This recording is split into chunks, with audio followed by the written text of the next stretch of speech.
여호와는 나의 목자시니 내게 부족함이 없으리로다. 그가 나를 푸른 풀밭에 누이시며 쉴 만한 물가로 인도하시는도다. 내 영혼을 소생시키시고 자기 이름을 위하여 의의 길로 인도하시는도다. 하나님은 영이시니 예배하는 자가 영과 진리로 예배할지니라.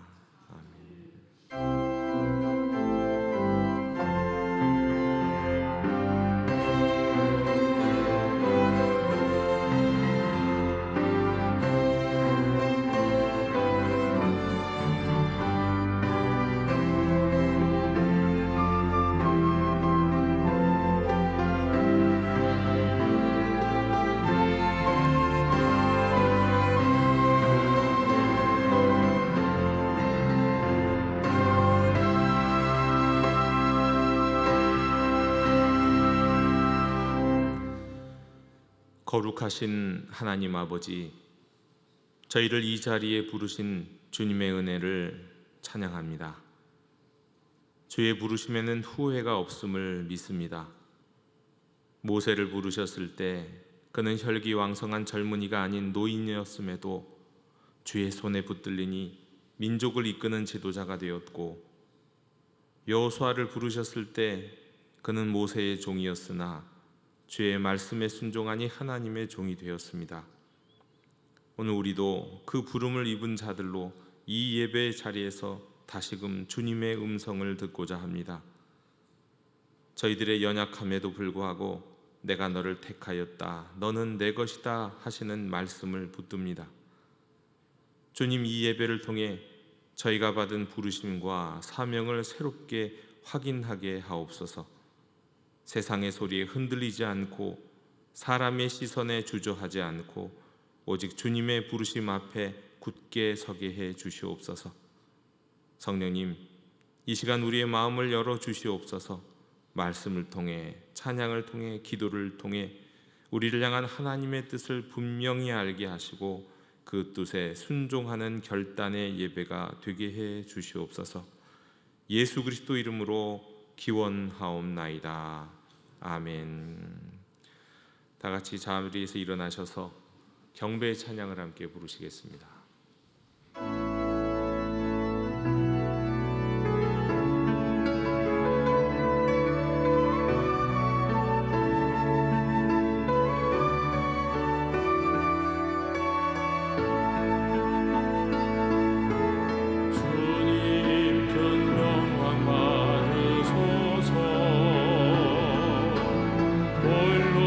찬양하듯소서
자비로우신 하나님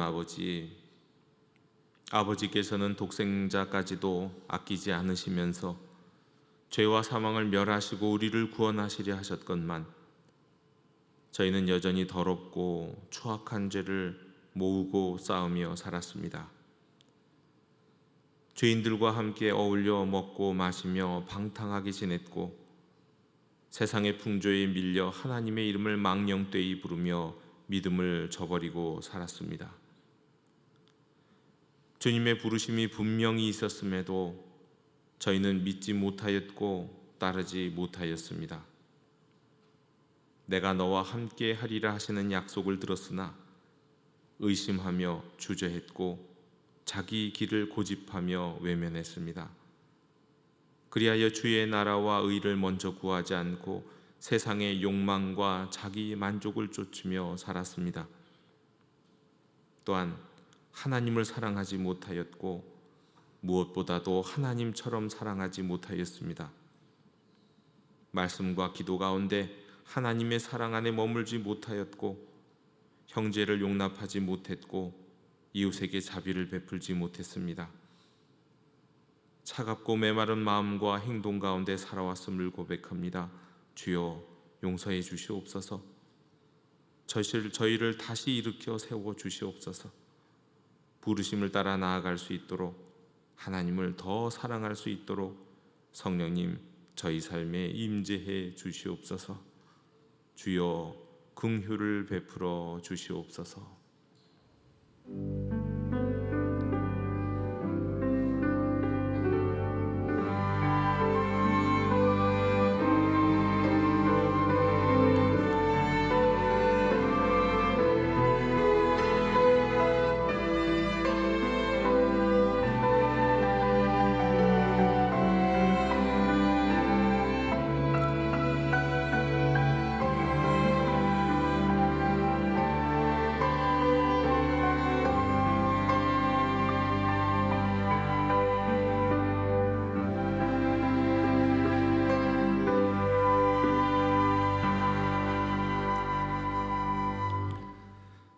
맑은 물을 너희에게 뿌려서 너희로 정결하게 하되 곧 너희 모든 더러운 것에서와 모든 우상 숭배에서 너희를 정결하게 할 것이라. 아멘. 나는 전능하신 아버지 하나님 천지의 창조주를 믿습니다. 나는 그의 유일하신 아들 우리 주 예수 그리스도를 믿습니다. 그는 성령으로 잉태되어 동정녀 마리아에게서 나시고 본디오 빌라도에게 고난을 받아 십자가에 못 박혀 죽으시고 장사된 지 사흘 만에 죽은 자 가운데서 다시 살아나셨으며 하늘에 오르시어 전능하신 아버지 하나님 우편에 앉아 계시다가 거기로부터 살아있는 자와 죽은 자를 심판하러 오십니다. 나는 성령을 믿으며 거룩한 공교회와 성도의 교제와 죄를 용서받는 것과 몸의 부활과 영생을 믿습니다. 아멘. 다 함께 자리에 앉으셔서 성시교독 85번을 교독하시겠습니다. 믿음은 사랑하는 자들아 우리가 서로 사랑하자. 사랑은 하나님께 속한 것이니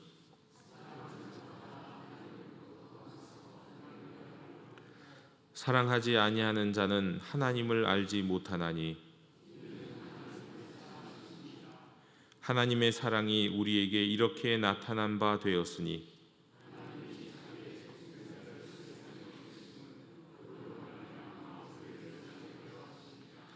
사랑은 여기 있으니 우리가 하나님을 사랑한 것이 아니요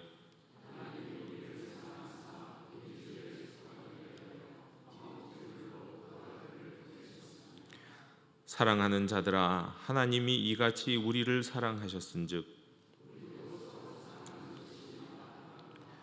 어느 때나 하나님을 본 사람이 없으되 만일 우리가 서로 사랑하면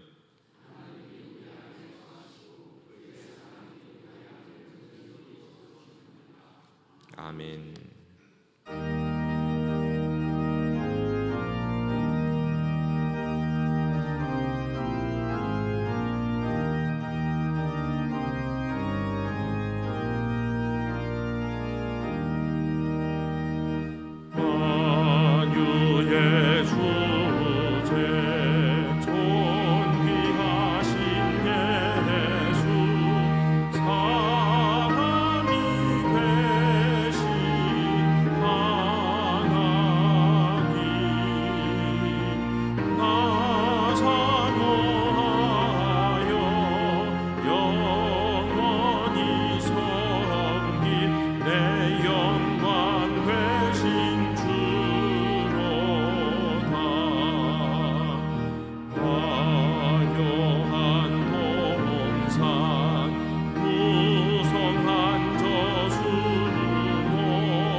사랑과 은혜가 풍성하신 하나님 아버지, 오늘도 거룩한 주일에 저희를 불러주시고 주 앞에 예배드리게 하심을 찬양합니다. 주님은 영원히 변함이 없으시며 전능하시고 거룩하시며 인재와 공일로 충만하신 분임을 고백합니다. 우리를 창조하시고 지금도 다스리시는 하나님께 영광과 존귀와 찬양을 올려드립니다. 오늘도 주님의 성전에 나와 함께 예배드릴 수 있는 은혜를 주심에 감사드립니다. 이 시간 우리의 마음과 생각을 온전히 주님께 드리며 찬양과 기도와 말씀을 통하여 주님의 영광을 경험하게 하여 주시옵소서. 하나님 아버지, 지난 부흥회를 은혜 가운데 잘 마칠 수 있게 하심에 감사를 드립니다. 부흥회를 통해 많은 은혜와 회개의 시간이 주어졌음을 기억하며 모든 성도가 말씀의 부르심에 따라 삶 속에서 새로워지고 성령의 능력으로 충만하게 하여 주시옵소서. 회개와 결단의 은혜를 놓치지 않게 하여 주시고 교회와 가정과 사회 속에서 주님의 빛을 드러내는 도구로 쓰임받게 하여 주시옵소서. 하나님 아버지, 올해로 우리 교회가 70주년을 맞이함을 감사드립니다. 우리 교회가 앞으로도 말씀과 사랑 안에서 성장하고 하나님의 말씀 위에 굳게 서는 교회 되게 하여 주시옵소서. 특별히 몽골 비오 이삭교회 건축을 통하여 선교와 나눔의 사명을 충실히 감당하게 하여 주시고 우리의 정성이 주님의 뜻 안에서 귀하게 쓰이게 하여 주셔서 많은 영혼이 주님께 나아가게 하여 주시옵소서. 하나님 아버지, 우리 성도들의 삶의 문제를 주님께 올려드립니다. 육신의 질병으로 고통받는 성도들에게 치유와 회복을 주시고 경제적 어려움과 관계의 문제로 힘겨워하는 이들에게 길을 열어 주시기를 원합니다. 흩어진 마음과 지친 심령을 위로하시며 주의 평강으로 충만케 하여 주시옵소서. 오늘 목사님을 통해 전해주실 하나님의 말씀을 감사히 받습니다. 말씀을 깨닫는 지혜와 순종의 마음을 허락하시어 우리 삶 속에서 말씀대로 살아가는 성도들이 되게 하여 주시옵소서. 하나님 아버지, 오늘 예배를 통해 새 힘을 얻게 하시고 말씀에 순종하며 살아가기로 결단하게 하여 주시옵소서. 저희 연약함을 주님께 온전히 맡기며 성령의 인도하심을 따라 담대히 나아가게 하여 주시기를 원하오며 이 모든 말씀을 살아계시고 역사하시는 우리 구주 예수 그리스도의 이름으로 기도드립니다. 아멘.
교회 실천을 전해드립니다. 우리 예배하는 공동체 주일 예배 일부 예배 오신 모든 분들을 축복하고 환영합니다.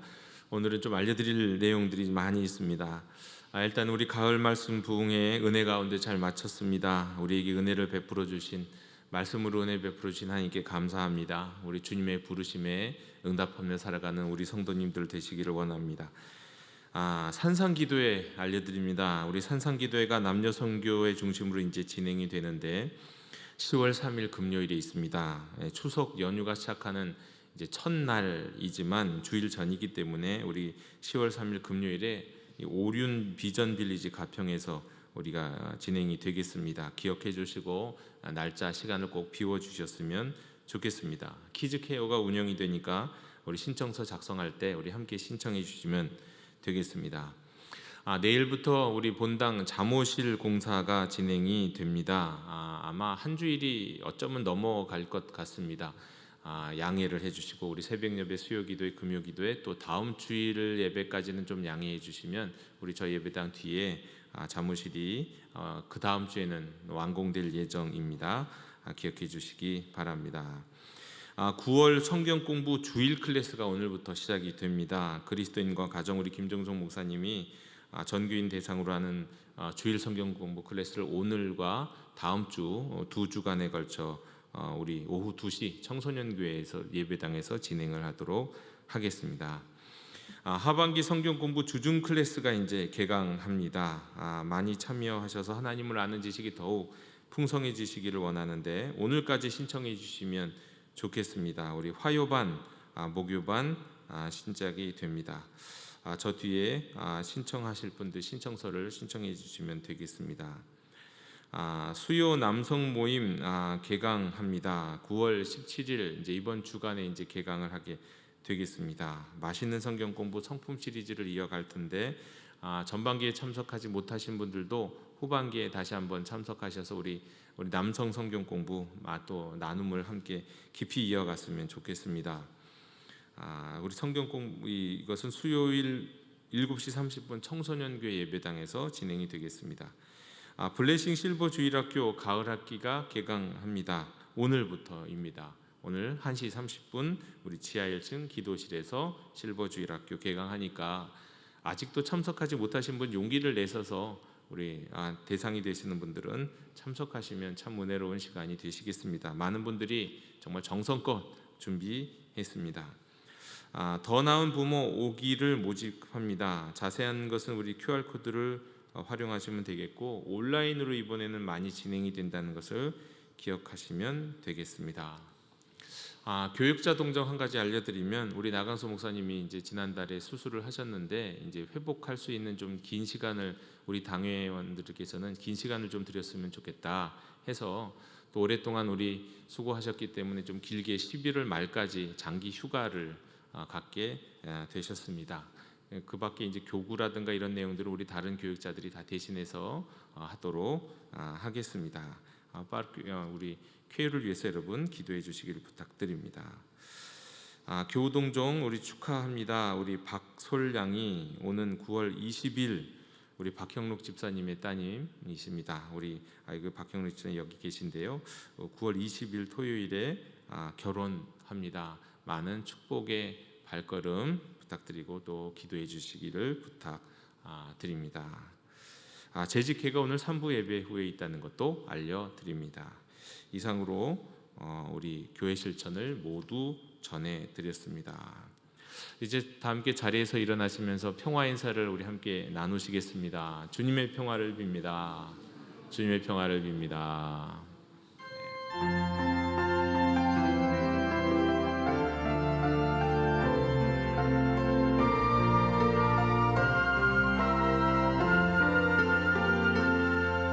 내 삶에 들어온 주님의 말씀이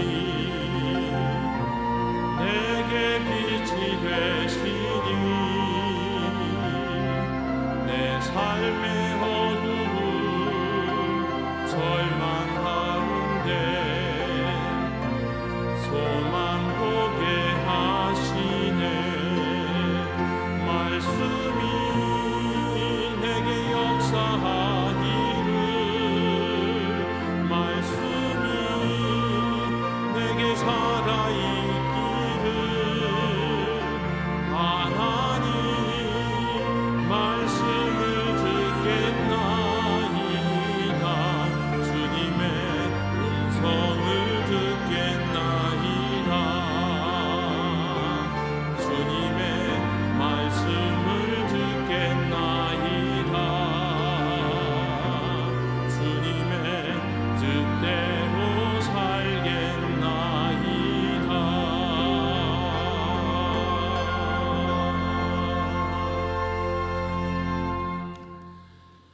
우리에게 주시는 하나님의 말씀은 마태복음 22장 36절로 38절의 말씀입니다.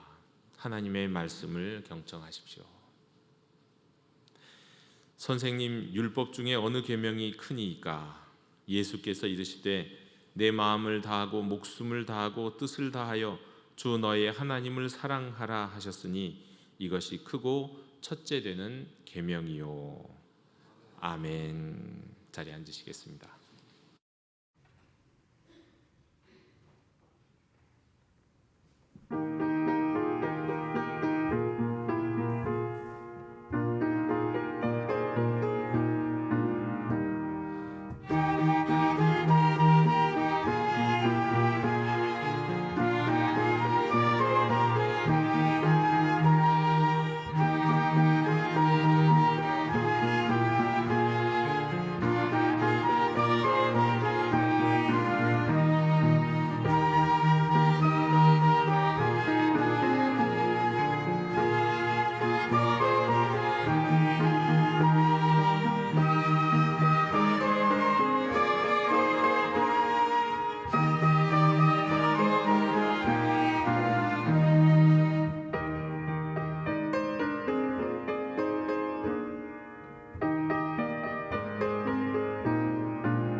아멘.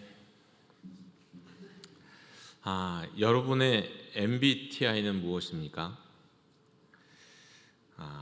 생뚱맞게 들릴지 모르지만 젊은이들 사이에서는 이런 질문을 참 많이 합니다. MBTI가 뭐냐고요. 언제부터인가 사람들이 서로에 대해서 일종의 성격 유형 검사를 통해서 알게 되는 이 MBTI를 묻기 시작을 했습니다.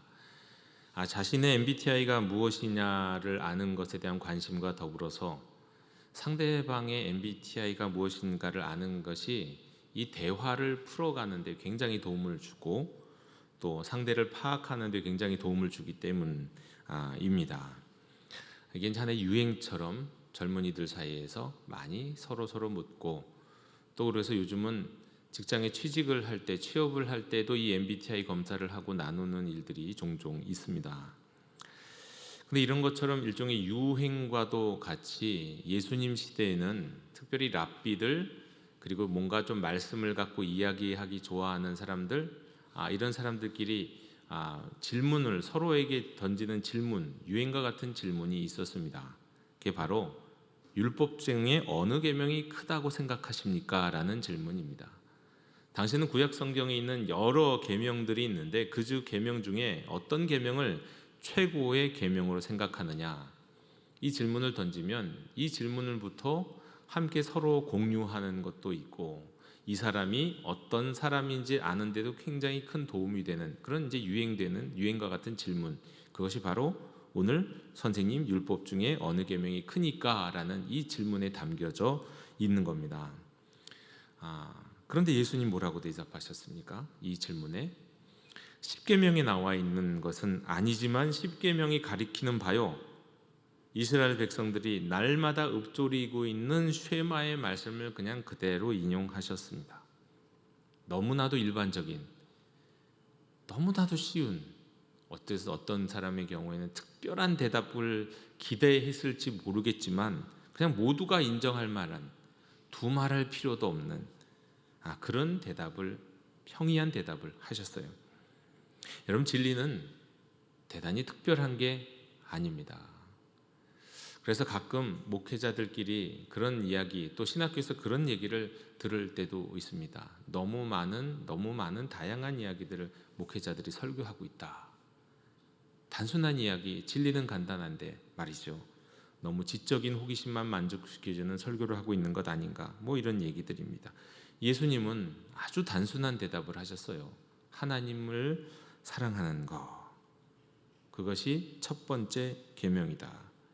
이것이 성경, 이게 구약 성경 그리고 신약 성경, 예수님이 말씀하신 모든 곳에 나타나는 첫 번째 진리입니다. 공통적인 것이죠. 그리고 사실 바로 뒤에 39절 40절에는 이웃 사랑의 계명을 말씀하시면서 두 번째 계명으로 말씀하셨죠. 둘째도 그와 같으니 내 이웃을 내 자신과 같이 사랑하라 하셨으니 이 두 계명이 온 율법과 선지자의 강령이니라. 그러나 사실 이 두 번째 계명은 불필요할 수도 있는 것이었습니다. 왜냐하면 하나님을 사랑하라고 하는 이 계명 속에 사실은 어떤 이야기가 담겨 있냐면 하나님처럼 사랑하라라는 말씀이 담겨 있거든요. 그렇다고 하면 두 번째 계명은 사실 없어도 되는 것입니다. 하지만 너무나도 많은 사람들이, 당시 유대인들도 그렇지만 오늘날 우리들도 굳이 이 말씀을 하지 않으면 이 말씀이 첫 번째 계명, 하나님을 사랑하는 것 안에 하나님처럼 사랑하는 것이 담겨 있다는 것을 모르기 때문에 이것을 간과하는 경우가 많기에 하나님, 주님은 이것을 반복해서 사실은 말씀하시는 것입니다. 그런데 여러분, 우리는 솔직히요, 하나님을 사랑하라는 말씀이 좀 어색합니다. 익숙하지 않아요. 그러니까 이웃을 사랑하라, 내 이웃을 내 몸과 같이 사랑하라, 서로 사랑하라, 이건 익숙하잖아요. 근데 하나님을 사랑하라, 이게 익숙하지가 않아요. 하나님에 대해서는 믿으라, 하나님을 경외하라, 사실은 이런 말씀을 더 많이 듣고 어떻게 보면 그런 분위기 속에서 우리는 자랐습니다. 믿어라, 경외하라. 그런데 믿는다는 것과 경외한다는 것에는 약간 허점이 있습니다. 뭐냐? 야고보서 2장 19절에 보면 하나님이 한 분이신 줄을 믿느냐? 잘하는도다 귀신들도 믿고 떠느니라 라고 말씀하시거든요. 자, 여기서 보십시오. 믿고, 귀신도 믿어요. 그리고 떱니다. 왜? 두려워 떱니다. 귀신들도 하나님을 믿고 두려워한다는 거예요. 여러분, 근데 그 귀신들의 믿음과 귀신들이 두려워하는 것이 우리가 하나님을 믿고 우리가 하나님을 경외하는 것과 같은 것입니까? 전혀 다른 것입니다. 아주 중요한 것이 빠져 있어요. 귀신이 믿고 떠는 것, 두려워하는 것 속에는 무엇이 없느냐? 사랑이 없어요. 하나님을 사랑하는 것 없이 그냥 인정하고 지적으로 믿는 거예요. 하나님을 사랑하는 것은 없이 그저 두려워하는 것이죠. 전 어린 시절에 저희 작은 할아버지 댁에 저희 집이 같이 살았던 적이 있습니다. 저희 집이 좀 어려울 때 잠깐 이제 작은 할아버지 댁에 어떻게 보면 얹혀 살았죠. 근데 그 집은 상도동에 있는 대저택이었어요. 그냥 보통 대저택이 아니라 수영장도 있는 집이었어요. 여러분, 집안에 수영장이 있는 집 예나 지금이나 보통 집 아니잖아요. 수영장이 있었을 정도의 대저택이었어요. 거의 같이 살았어요. 근데 그 작은 할아버지는 지금 생각해 보면 참 위험 있는 분이셨어요. 그리고 굉장히 사회적으로도 신뢰를 받는 분이었고 또 믿음직한 분이셨고요. 근데 저는 그 할아버지 앞에만 가면, 작은 할아버지인데 할아버지 앞에만 가면 제가 이렇게 굉장히 주눅이 드는, 굉장히 조심스러운, 행동 거지를 조심해야 되는, 굉장히 어떻게 그래서 두려운 분이었어요. 그리고 신뢰하는 분, 그래서 정말 그분이 말씀하시는 거면 딱 믿을 만한 믿음직한 분이셨어요. 그러니까 저는 그분을 믿었고요. 저는 그분을 또한 두려워했어요. 그런데 지금 생각해봐도 저는 저희 작은 할아버지를 사랑하지는 않았어요. 두려워하고 믿었지만 사랑하지는 않아요. 여러분, 우리가 그냥 믿는다고 말하는 것, 그리고 무언가를 두려워한다고 말하는 것으로는 정말 부족합니다. 마귀도 믿지만 마귀는 믿기는 해요. 인정하기는 하지만 의지하지 않잖아요. 두려워하지만 순종하지 않잖아요. 무엇보다 사랑이 없잖아요. 그러니까 우리가 하나님을 믿고 하나님을 경외한다 함 속에는 이 순종하고 의지하고 사랑하는 것이 담겨 있어야 그게 진짜 믿음이고 그게 진짜 하나님을 경외하는 겁니다. 왜 이 말씀을 드리냐면 우리가 교회를 오래 다니다 보니까 성경 공부도 이도저도 많이 하다 보니까 주일에도 있고 주중에도 있고 요즘 온라인에 유튜브에 얼마나 많은 성경 공부 있습니까? 우리가 온갖 진리를 기독교의 온갖 진리를 믿는다고 말할 수 있습니다. 또 물어보면 하나님을 두려워한다고 말할 수도 있습니다. 그러나 그 믿음과 그 두려움이 진짜냐고요. 진짜 믿음과 진짜 두려움 속에는 하나님을 사랑하는 사랑이 있어야 한다는 겁니다. 하나님을 사랑하는 사랑이요. 자, 그럼 좀 더 구체적으로 여러분 하나님을 사랑한다는 것 속에서는 어떤 것이 담겨 있을까요? 우리가 하나님을 사랑하는 거니까 인간이 어떤 사랑을 하고 사는지를 한번 살펴보면 되겠습니다. 여러분 인간의 사랑의 유형에는 어떤 것이 있습니까? 먼저 대표적으로 부모의 사랑이 있죠. 부모의 자녀 사랑, 이건 내리 사랑입니다. 그리고 이거는 자기를 포기하면서까지 내어주는 사랑이에요. 자기를 포기하면서까지 내어주는 사랑이에요. 우리 어머니는 기억해보면 그런 참 어렸을 때 기억나는 장면 중에 뭐가 있냐면 어머니가 어디를 갔다가 오셨어요. 저를 집에 앞에서 놀라고 하고는. 근데 갔다 오셨는데 굉장히 아파하시면서 오셨어요. 정말 아파하면서. 그러면 저를 찾고 그리고 저를 데리고 집으로 들어가셨어요. 근데 나중에 알게 된 게 뭐냐면 그때 저희 어머니가 무슨 수술을 받으려고 마취약을 이미 몸에 투여한 상황이었는데 제가 너무 걱정이 돼갖고 혼자서 어린 시절, 그러니까 아직 초등학교도 들어가기 전 어린 시절에 혼자 집 앞에 놀고 있으라고 했는데 그게 너무 걱정이 돼서 수술을 받고 수술대에 올라가기 전에 마취약만 받고 저를 찾으러 오신 거였어요. 나중에 알게 됐죠. 걱정이 돼갖고. 이런 내리사랑이지 않습니까? 이건 부모가 자녀에 대해서나 이러지 누구를 이렇게 대하고 사랑하겠습니까? 내리사랑. 이건 부모의 사랑은 이런 사랑이에요. 인간의 사랑의 유형의 가장 고귀한 사랑 중에 하나가 바로 이 부모의 사랑이죠. 또 우정으로서의 사랑도 있습니다. 친구의 우정으로서의 사랑. 예수님은요 말씀하셨거든요. 우리를 친구라고. 내가 내 말에 가면 너희 나의 친구다라고 얘기하셨어요. 친구처럼 서로 사랑할 수 있게 하셨어요.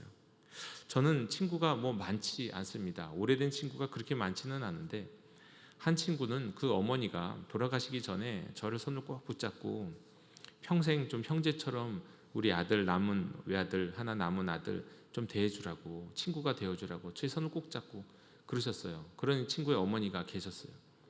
저는 그 친구 어머님의 말씀을 제가 가슴에 안고 또 뭐 친구 어머니가 그렇게 말씀하셨기도 했지만 또 제 친구이기도 했기 때문에 항상 그냥 친구가 그냥 걱정이 되는 친구가 있었어요. 왠지 저보다 걱정되는 친구. 항상 뭘 해도 제가 하는 것은 뭐 어떻게 잘 되겠지 그런데 저 친구 저거 어떻게 하지 하는 걱정을 일으키는 친구. 지금도 걱정을 일으키는 친구가 있는데 근데 정말 제 평생에 가장 행복했던 시점 중에 하나가 뭐였냐면 그 친구가 저보다 먼저 결혼했을 때였어요. 진짜 저는 행복했어요. 막 마음이 든든하고 기분이 좋더라고요. 저 친구의 어머니가 저한테 하신 말씀도 있지만 내가 걱정해주는 친구가 나보다 더 먼저 결혼했구나. 야 든든하다. 그런 생각을 했던 저는 그 우정도 정말 하나의 사랑이라고 생각합니다. 또 인간의 사랑 중에 가장 대표적인 사랑은 연인으로서의 사랑이죠. 성경에도 아가서에 나와 있는 연인의 사랑 정말 뜨겁잖아요. 뜨거울 정도가 아니라 둘밖에 안 보여요. 연인의 사랑은 둘밖에 안 보이는 사랑이에요. 그래서 사실은 지나치다 보니까 문제가 되기도 하고 일을 그르치기도 하고 그런 경우도 있는 게 이 뜨거운 연인의 사랑입니다. 그리고 우리가 익숙한 또 다른 인간의 사랑의 유형이 뭐가 있습니까? 부부의 사랑이죠. 부부의 사랑. 이 부부의 사랑은 연인에서 시작한 연인의 사랑으로 시작하죠. 많은 경우 그렇지 않은 경우도 있죠. 중매로 시작하면 이 막 뜨거운 사랑이 없으면서 시작할 수도 있습니다만 요즘은 그래도 뭐 많은 경우에는 연인의 뜨거움 가운데 시작하는 사랑이잖아요. 그런데 제가 이렇게 살다 보니까 저도 50이 넘어 보다 보니까 많은 부부의 사랑은 처음에 연인으로 사랑으로 시작해서 나중에는 거의 전우애가 되는 것 같아요. 전우애.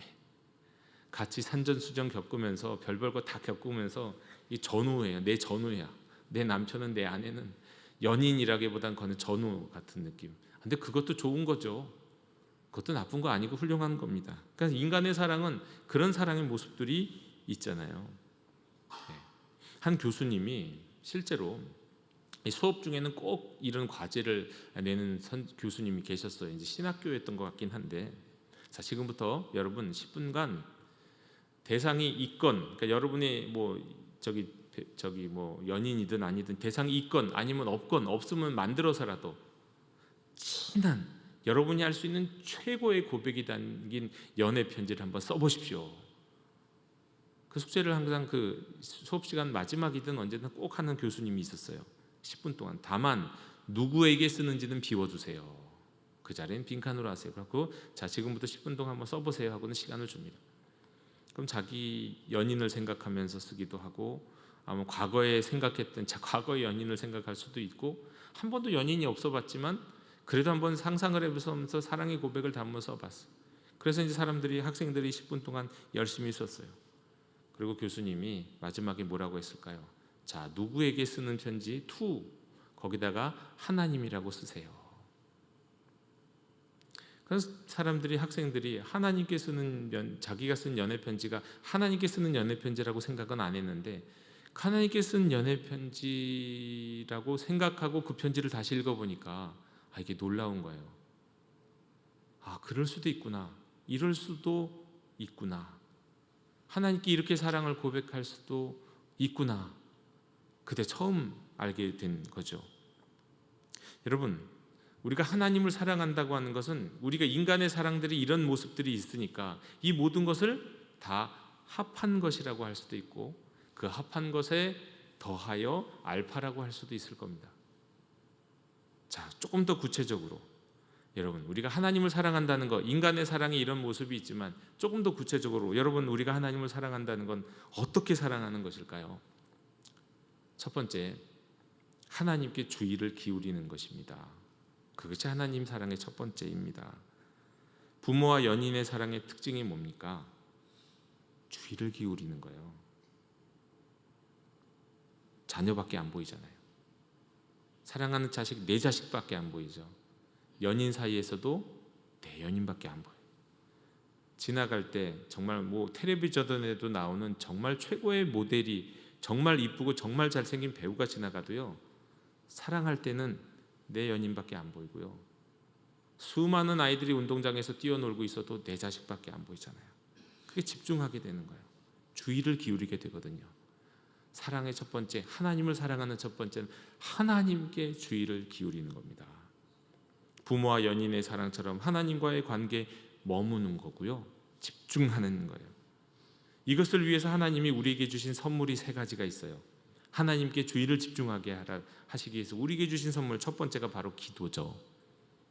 여러분, 우리는 기도를 하나님께 요구하는 거라고 생각해요. 요청하는 거. 물론 그게 틀리진 않습니다. 우리는 하나님께 기도를 통해 우리의 바람을 알리고 요청할 수 있습니다. 구할 수 있죠. 하지만 기도의 본질은 그거는 아니에요. 여러분, 기도의 본질은 하나님과의 관계 속에서 머물면서 하나님과 교제하는 거예요. 그게 기도의 본질입니다. 하나님께 주의를 기울이면서 말이죠.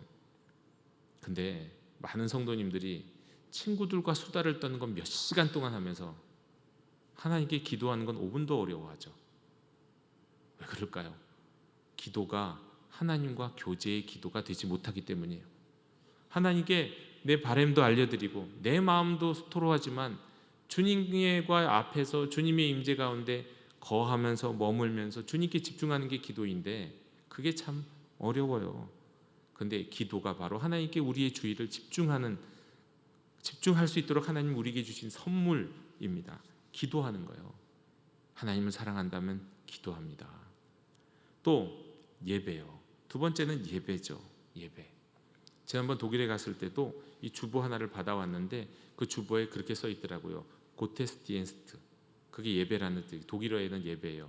근데 고테스디엔스트라는 단어는 원래 하나님, 봉사, 이 2 단어가 합쳐진 거예요. 하나님 섬김이라는 단어가 합쳐진 거예요. 그러니까 예배란 하나님을 섬기고 하나님께 봉사하는 것이라는 걸 알 수 있죠. 그런데 루터는 말하기를 이게 하나님을 봉사하고 하나님을 섬기는 게 아니라 원래 예배는 하나님이 우리를 섬기시는 자리다 라고 말해요. 이거는 반은 맞고 반은 틀리고 절반의 진리이죠. 맞습니다. 예배는 우리가 하나님을 섬기는 거지만 그 이전에 하나님이 우리를 섬기시고 우리를 위해서 은혜를 베푸시기 위해서 자리를 깔아내고 마련하신 자리예요. 서로가 서로를 섬기고 서로가 서로를 위해서 일하는 것. 우리는 하나님을 위해, 하나님은 우리를 위해서 은혜를 베푸시는 자리, 예배. 여러분, 이 예배는 그래서 하나님께 우리의 주의를 집중하는 시간이고요, 하나님이 또 우리를 더욱 주목하시는 시간이에요. 예배. 이 예배를 통해 우리는 우리의 주의를 하나님께 기울입니다. 하나님을 사랑합니다. 또 묵상이 그렇습니다. 여러분, 묵상은 말씀을 읊조리는 거죠. 말씀을 되뇌이는 거죠. 말씀을 읊조리고 우리가 되뇌이면서 무엇을 합니까? 기억하는 거예요. 주의 말씀을 기억하는 거예요. 머리로부터 내 가슴으로, 내 가슴으로부터 내 손과 발로 주님이 하신 말씀이 나타나도록, 이러면서 우리는 하나님께 우리를 주님을 집중하는 것. 이게 바로 하나님을 사랑하는 그 길이에요. 하나님께 주의를 집중하는, 기도하는 것, 예배하는 것, 묵상하는 것. 하나님을 사랑하는 방법입니다. 두 번째로 또 하나님을 구체적으로 사랑하는 것은 무엇이냐면, 방법은 하나님이 사랑하시는 것을 사랑하는 거.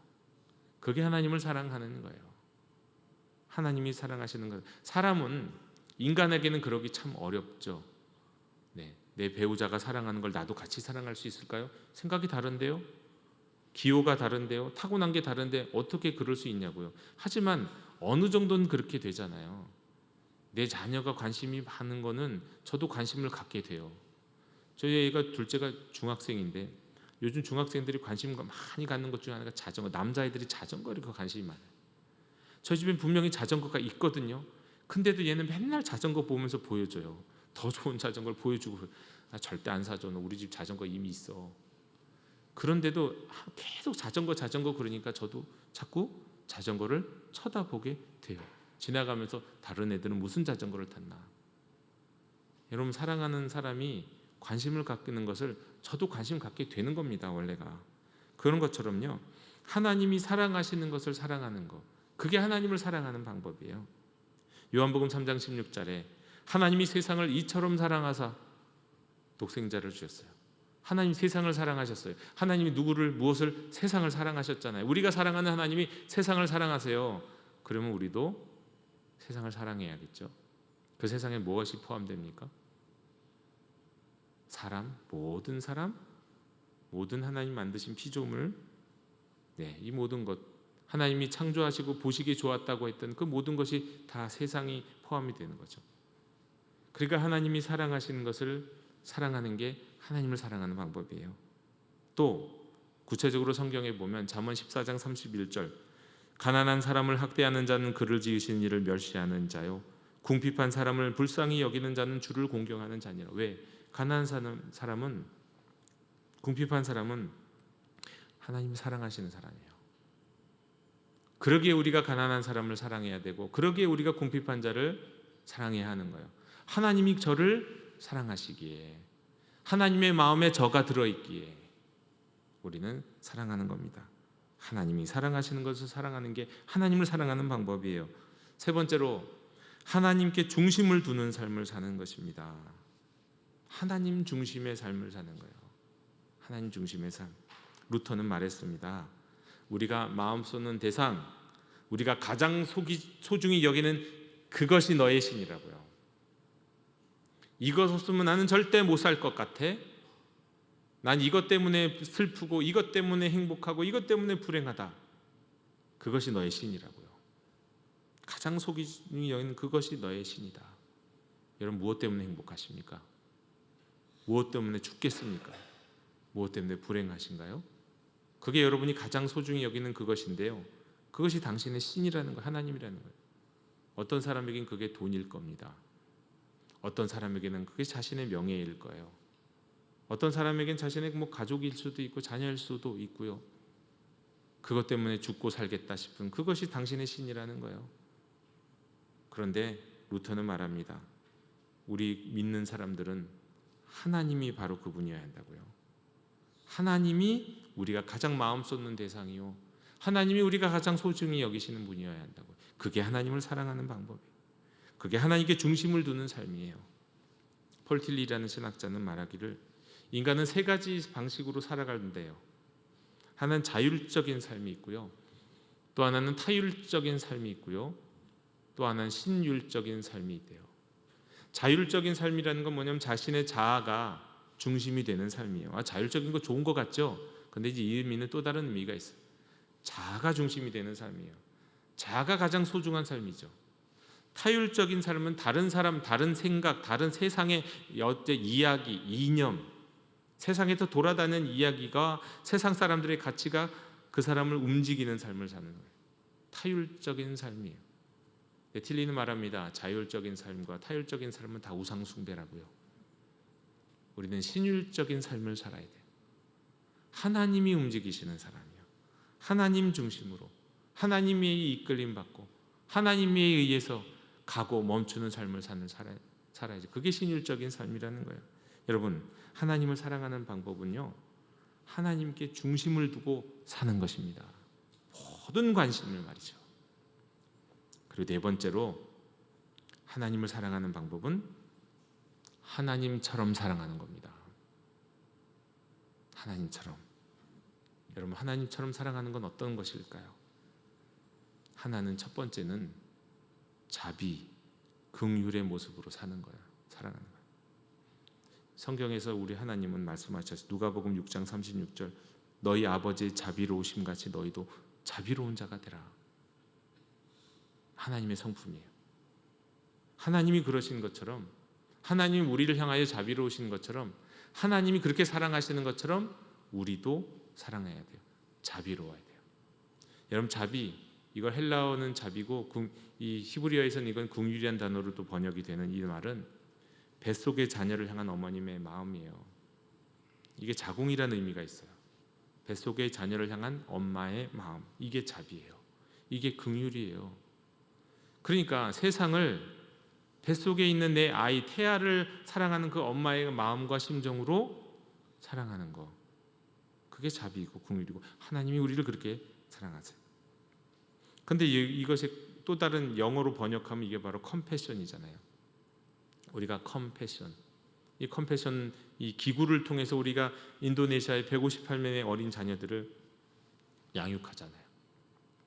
여러분의 헌신을 통해서 말이죠. 컴패션, 자신을 넘어서 타인의 감정을 느끼고 단지 감정만 아니라 그 마음이 움직여서 행하는 데까지 이르는 거, 그게 진정한 컴패션이고 그게 진정한 자비예요. 그러니까 자비로운 것이 저 사람 참 자비로운 사람인 것 같아, 참 친절한 사람이야, 이런 걸 얘기하는 게 아니에요. 행동으로까지 나타나는 거, 이게 자비로운 사람인데 하나님이 우리에게 자비하셨어요. 그러니 너희도 자비로운 사람이 되라. 하나님처럼 사랑하는 것, 이게 바로 하나님을 사랑하는 방법입니다. 우리가 자비로울 때 우리는 하나님을 사랑하는 거예요. 우리가 내 이웃과 내 자녀와 심지어는 원수에 대해서도 자비할 때, 긍휼을 베풀 때, 이것이 하나님을 사랑하는 방법이에요. 두 번째로 하나님을처럼 사랑하는 것의 중요한 것은 감사하는 겁니다. 여러분, 감사는 우리가 보통 감사합니다, 이거 감정이라고 생각하기 쉬운데, 감정도 맞지만 감사는 깨닫는 겁니다. 이 깨달음이 없으면 감사가 안 돼요. 보통 감사는 그냥 그 사람이 세뇌된 게 아닙니다.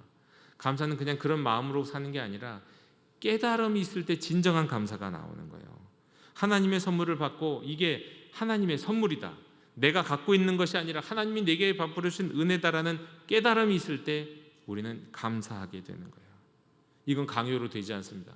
제가 설교를 통해 감사하는 삶을 살라고, 제가 제 자녀들에게 너도 감사하는 삶을 살아야 된다고 백날 얘기해도 절대 안 되는 게 감사입니다. 깨달아져요.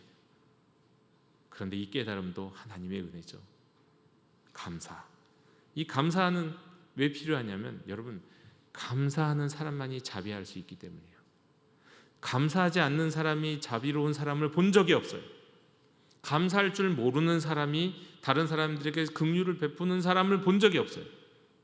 그래서 감사가 중요한 거예요.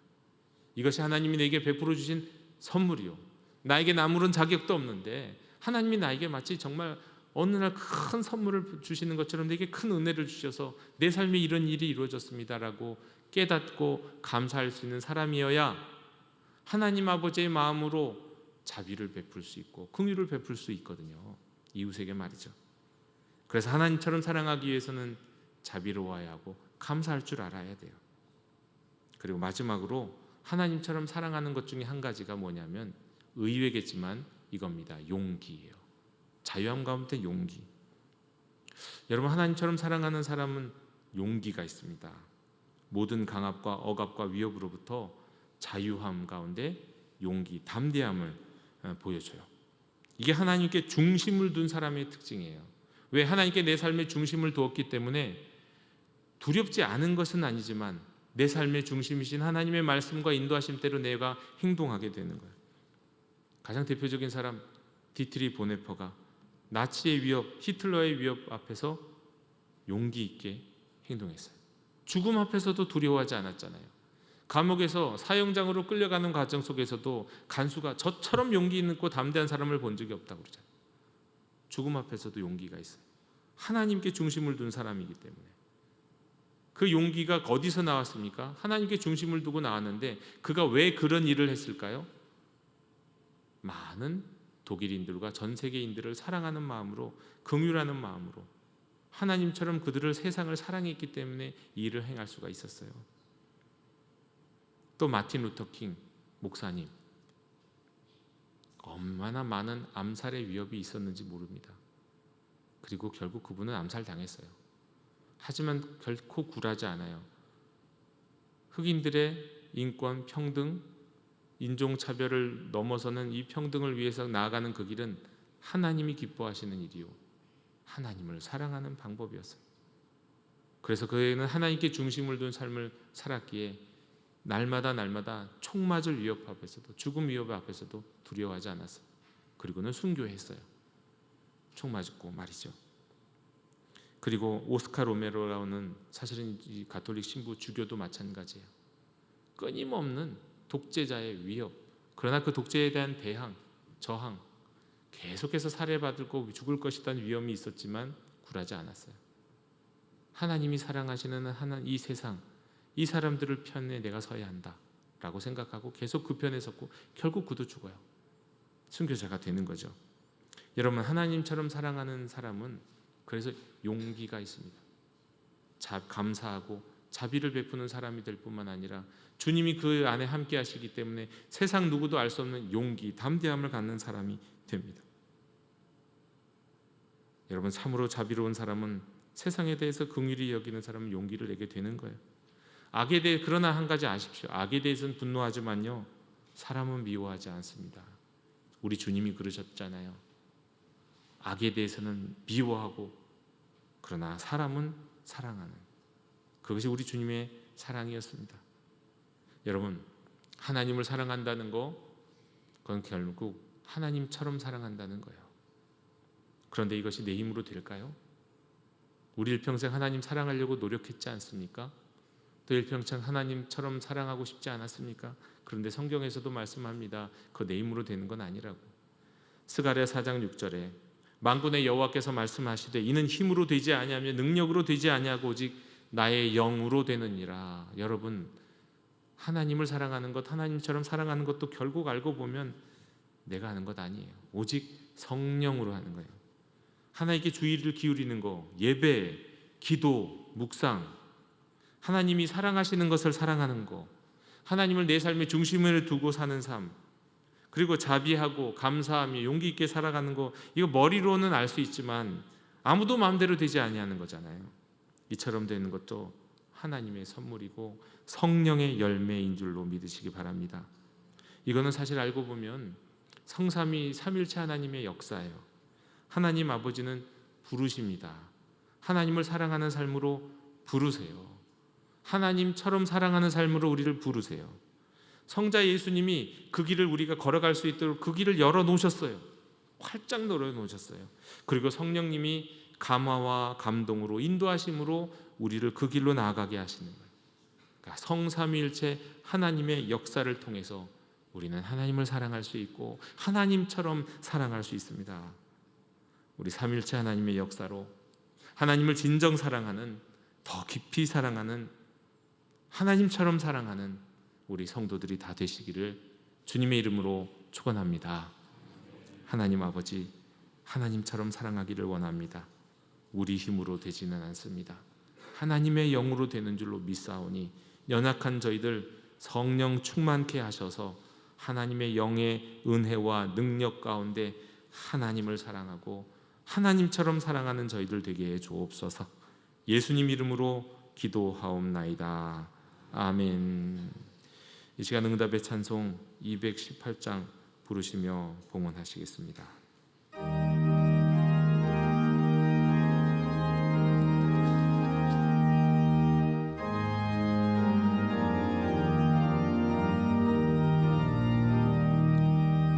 내 맘과 정성을 다하여서 주 너의 하나님을 사랑하라. 내 몸을 아끼고 사랑하듯 형제와 이웃을 사랑하라. 주께서 우리에게 명하시니 그 명령 따라서 살아가리. 널 미워 해치는 원수라도 언제나 너그럽게 살아나라. 널 핍박하는 자 위에서도 신실한 마음으로 복을 빌라. 주께서 우리에게 명하시니 그 명령 따라서 살아가리. 나 항상 주님을 멀리하고 형제를 사랑하지 못하였다. 이러한 죄인을 사랑하라.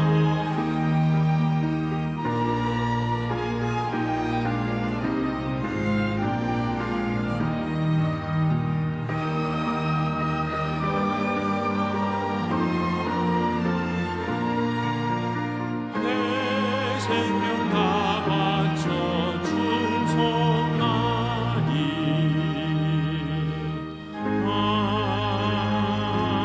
아멘. 사랑과 은혜가 풍성하신 하나님 아버지, 오늘 저희를 예배의 자리로 불러주시고 하나님의 자녀로 살게 하신 은혜 감사드립니다. 이제 저희 주님 앞에 나와서 주일헌금과 11조와 감사헌금 그리고 몽골 비오이사교회 건축 헌금 등을 드립니다. 단지 물질을 드림이 아니요 주님을 향한 저희들의 믿음과 사랑의 고백으로 드리오니 기뻐 받아 주시옵소서. 주님, 정성을 다해 예물을 드린 손길들을 축복해 주시옵소서. 그들의 가정과 일터 위에 은혜를 더하시고 자녀들의 앞길을 지켜주시며 어려움 중에도 하나님의 도우심을 경험하게 해 주시옵소서. 특별히 몽골 땅에 세워질 교회를 통해 주님의 나라가 확장되게 하옵시고 그곳에서 복음의 빛이 밝게 비추어져 많은 영혼이 구원을 얻게 해 주시옵소서. 주께 드린 모든 예물이 하나님을 사랑한다는 우리의 고백이 되게 하옵시고 그 사랑이 열매 맺어 하나님 나라에 쓰임받게 해 주시옵소서. 감사드리며 예수 그리스도 이름으로 봉헌기도 드리옵나이다. 아멘.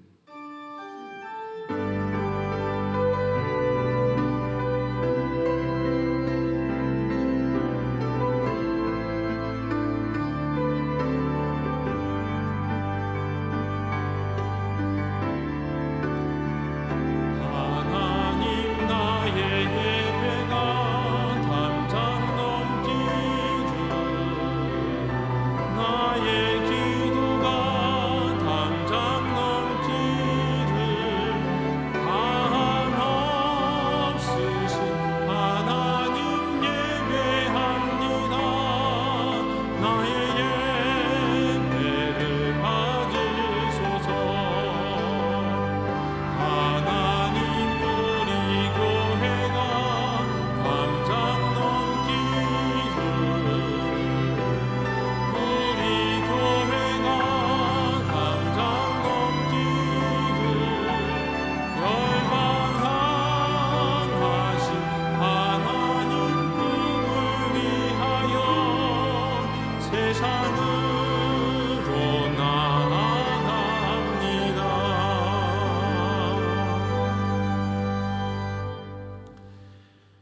이제는 우리 주 예수 그리스도의 크신 은혜와 하나님 아버지의 무궁하신 사랑과 성령님의 유료와 교통하심과 감동케 하심이 하나님을 사랑하고 나아가 하나님처럼 사랑하는 삶, 주 안에서 자비와 감사와 용기 있는 삶을 살기로 결단하며 담장 너머로 나아가는 머리 숙인 모든 예배자들 머리 위에 이제로부터 영원토록 함께 계시기를 간절히 축원하옵나이다. 아멘.